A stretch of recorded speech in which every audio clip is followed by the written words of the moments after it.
Well, it wouldn't be a complete RV trip without something going awry on the RV. You can see, not only do I have some pretty gnarly splitting happening on here. From what, you ask? I don't know if you can see it on camera, but if you look, my band has separated around the tire. The funny thing about this is I've had 4 tires from the same manufacturer. I tried to go cheap, age-rated tires, and unfortunately, they've all done the same thing. Under 3,000 miles and less than a year from purchase. So I'm assuming we've got a crap manufacturer just not really wanting to do good quality work with their tires. I don't know. Could be something else. We'll see. But in the long run, I have to get it fixed. All right, so now we're traveling down 1 here in Maine, coming from Bar Harbor, heading towards Moody Beach. And we have to find some place that has our size tire and get it changed out. We're gonna see if we can switch our spare. Our spare is not the greatest at the moment, but maybe we can find a tire close by. I am not gonna continue driving on this route with that. We might have to cancel our Harvest Host. We'll figure it out. So, more to develop the story. Many of the tire shops are already closed, but we did find a Walmart that is 22 miles down the road, and we're gonna see if they have our tire, see if we can make it there without having to change this one out. Yes, I want to know if you guys have a tire size. And as you probably imagine, Walmart did not have what we need, and we started growing frantic as we couldn't find it anywhere. And then we discovered this. Yesterday, we were worried about driving too much further on this tire, especially with some of the damage it has and a broken belt. So we stopped, being it was Sunday, and talked to a manager of a Home Depot, told him the situation. They let us stay, travel on a Sunday. You know, if we blow a tire, something happens, hard to get somebody out there, hard to get a tire replaced. And we found a replacement tire, load range F, not what I was looking for, but only thing in the area. And we just had to drive 30 miles here to it. And the reason why we drove 30 miles on that tire is, remember all the tire problems we were having earlier in the year? Yeah, I forgot to replace the spare last time, so I had to take that gamble. I'll replace it this time. Anyways, so now they can't get us in their parking lot, and they don't have anything big enough to fit us, to lift the trailer or anything, so we have to go back to the good old taking the tire off ourselves, unhooking and taking it back. I want to thank the manager of Hannaford for allowing us to park our trailer over here. He's got a very full parking lot, but we got some place that we can get this taken care of. So back to it. So we dropped all of our landing gear that we could, lifted them up as much as we can. We're not trying to float the tire off, just trying to take the weight off of the axle so we can jack up the axle, and it'll just be the weight of the axle itself, not the trailer, and get the tire off, so hopefully no bending of our axle. So we argued for 15 minutes about who was going to get the opportunity to use my new impact gun, and as always, I emerged victorious from the situation. And then we got a better look at the tire.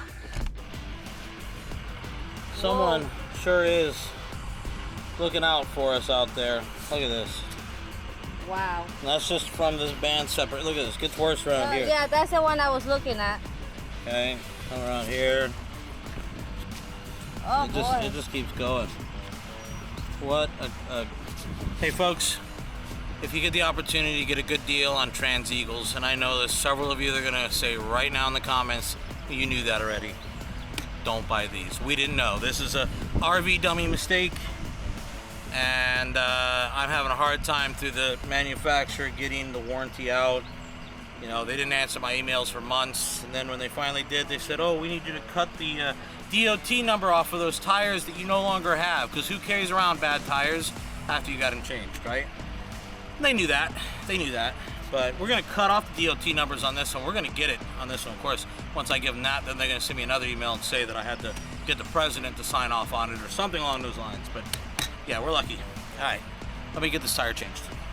Although we did not get the president to sign off on getting the warranty exchanged on our tire, We still have not heard back from TransEagle, and I am still holding my breath.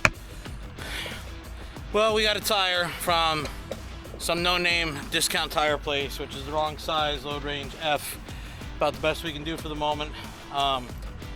And when you call and ask the out-the-door price, make sure you ask if that's everything, including the balance and all that stuff. I guess out-the-door means different up here, but yeah, it wasn't the price they quoted us, as usual. Now we're gonna get the tire back on. I just got that lifted on there. Indiana's putting on the lug nuts right now. Lower the tire, get hooked up, and hopefully, uneventfully, make it to Moody Beach. I just want to clarify, that is the right size tire, but it is not the right amount of plies for us. We typically like to keep a G-rated tire on the trailer, even though our manufacturer put an E-rated tire on this axle. It's a 7,000 pound axle, and a lot of E-rated tires just really aren't meant to support that weight and speed. So we like to keep G-rated tires and above on the RV. In fact, we recently experimented with putting H-rated tires on the trailer because we wanted to have a little bit more rubber between us and the road as protection. As you can see, that experiment did not end very well. Alright, so we got the tire on. As you can see, we want to get to our campground before it's dark. So we didn't have enough time to point out everything we did. But now we are driving through small town Maine on 1 till we get to Moody Beach. Got 78 more miles to travel. Wish me luck. And I can tell you everything we did. We put a tire back on. It wasn't that difficult. But the point that I'm trying to make with this video here is this is kind of what most worst case scenarios are, the situation that people stress about. It was on a Sunday in a rural part of the country with one-lane roads with difficult areas for us to park in. Luckily, we made it all the way to our campground. We were a day late. We had to stay over somewhere and depend on the kindness of people to allow us to stay with our camper. But it wasn't the end of the world, and you are able to travel on as long as you have the time and try to plan accordingly for situations like these. If you ever run into this situation in the future, I highly recommend that you have a spare with you. Don't be an RV dummy like me and forget to replace your spare. Those are very important. Also, having the right tools for the right job, so make sure that you can handle the situation, because unfortunately none of the tire shops in the area were able to support a rig of our size. And finally, we made it to our campground in Moody Beach. What a relief it is to finally be backing into our site and get to set everything up. And quite frankly, we have so many adventures here that are planned.